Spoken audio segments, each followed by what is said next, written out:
They say that what goes up must come down, but first we're going to have to go up. And that's why today I'm happy to be bringing you guys this design for a multi-floor slime block elevator. Now, originally, as I found it, this was made by a wonderfully brilliant gentleman named Fenno, uh, and I've taken it upon myself to go ahead and update the design for two reasons. One, it has been quite some time since Fenno has uploaded any content. And number two, unfortunately something seems to have broken the original design for this elevator. So what I'll be doing today is showing you how to fix and build it with my new design. It'll still be the same as it was in his video. We're working with 3 circuits today and nothing fancy, just a couple of moving bits. No major components or circuits, just the 3 lines. So, without any further ado, let's crack on. Alright, now the first thing you're going to want to do is you're going to want to get yourself a 4x6 area. That is the entire footprint of this elevator design, just 4x6. And as I said, we're going to have 3 circuits to go over today. We're going to have our launch circuit, our drop circuit, and our open circuit that makes sure we don't bang our head on the roof. So the first thing you're going to want to do is you're going to want to build out your frame for the elevator. And you're going to do that by coming up 3 blocks from your ground level, throwing down obsidian or any immovable block of your choice. Now you'll want to build up. I believe it is 1, 2, 3, 4. So, and then you can go ahead and bring out the ring for the next level.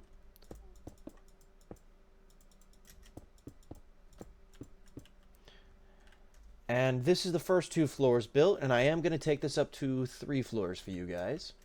So first, just fill in your slime blocks. Now, what you're going to need to do is come underneath here, throw in a little temporary block, and a sticky piston facing upward, and then come out a block out from here, and a sticky piston facing into the slime block. Okay. Now, from here, we're going to start on our power circuit. I'll just lay these out for you. Oops.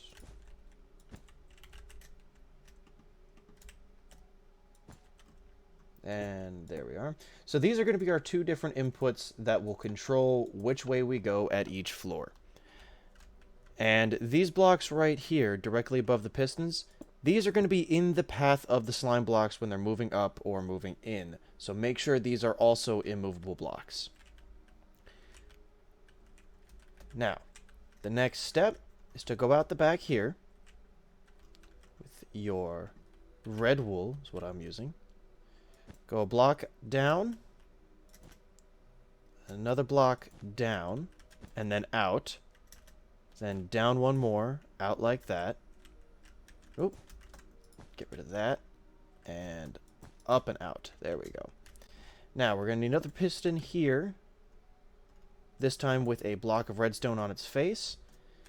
And here, we just need a dot of redstone, a repeater, and we need a bit of redstone dust here. That is actually everything to get you launched upward. Whoops, bang my head on the obsidian. Now, if you just wanted to make a launch platform, you could make do with that circuit and you would be fine and dandy. However, you're probably going to want something to land on, and you're going to want to be able to go up another floor, too. And that is where this green circuit will come in.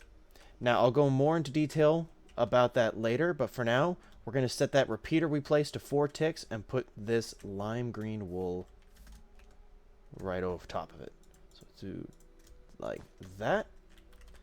And we're going to throw this torch there just so we don't have to remember it later.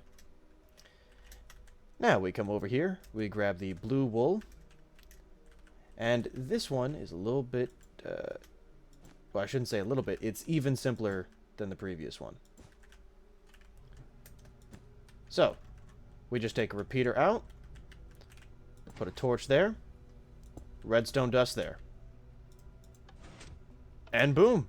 That is your retraction if you want to drop down to the bottom. Now, if this is the bottom floor of your elevator, you don't technically need that at all.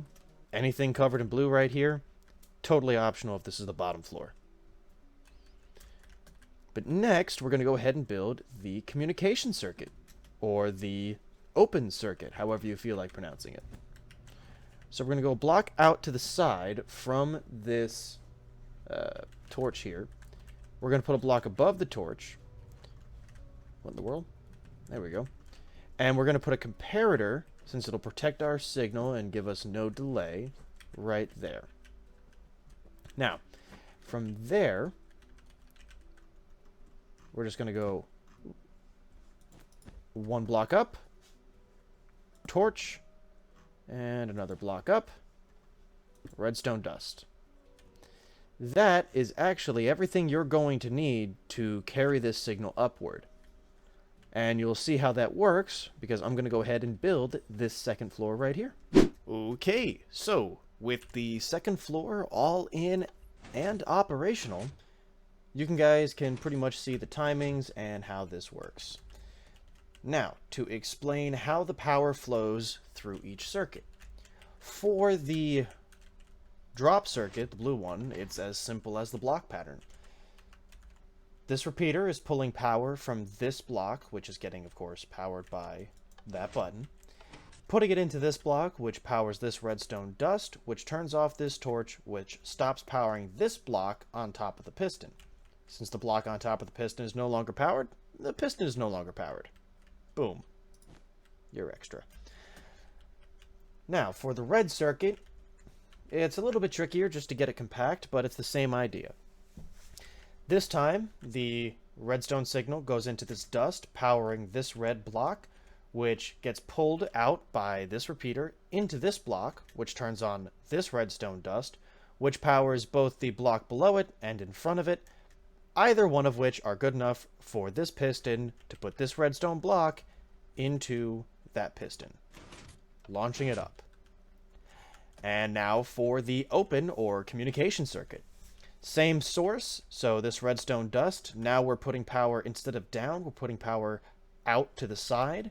That'll turn off this torch, which will stop powering this block.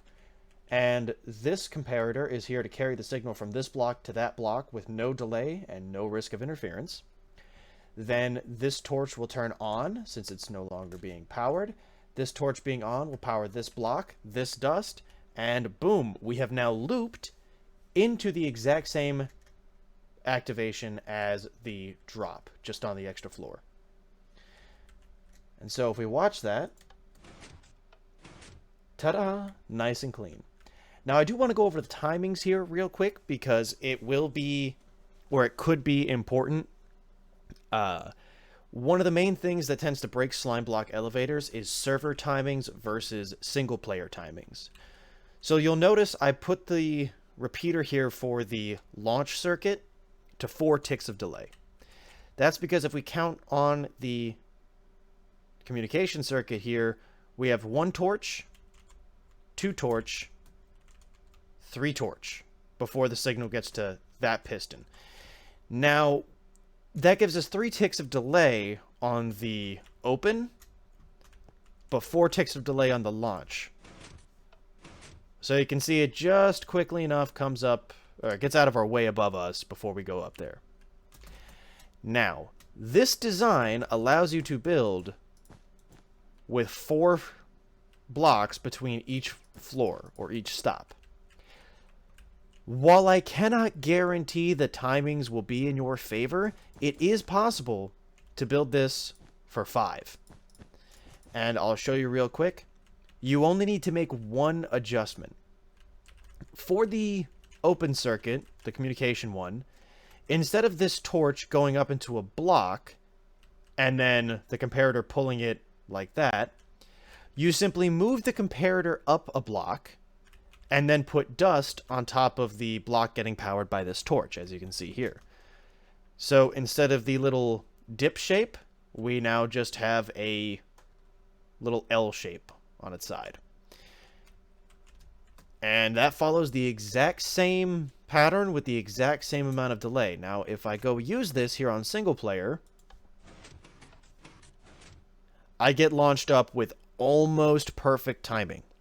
Now, generally, perfect timing in single player for slime blocks means potentially problematic timing for multiplayer. The one thing I can say is that if you build this circuit for 5 block stories, you cannot reliably use a wooden button. Their pulse length is too long for this circuit, and you will at best get stuck inside the slime blocks, or you'll fall through the floor, or you'll get launched off into the distance. But as long as you use stone buttons, this ought to work. And that is also the reason why I wanted to make sure you were aware of the timing differences, because there's one additional difference you can make. What I've done here is I've added additional delay to the launch circuit. So instead of dust pulling power from this block below, I have dust pulling power from this block out the back. Then, the same way that this repeater here is taking power from this dust, this repeater is taking power from this dust, putting it into this block, which sets off the piston. Now, you might need to repeat this an additional time. You might not need this. It will depend on luck of the draw for server timing if you build this in multiplayer. Single player, this isn't needed. You'll be fine. And yeah, so that's going to be the 4 versus 5 block differences, the communication circuit, the open circuit, and the power circuit. I hope you guys have enjoyed this video and that it's good enough for you to learn how to build this yourself. And if you want to check out Fenno's channel, I'll make sure that the original video is linked in the description, though, as I said, he hasn't uploaded in quite some time. But yeah, that's about all I'm going to have time for, so appreciate you coming around. Until next time, take it easy.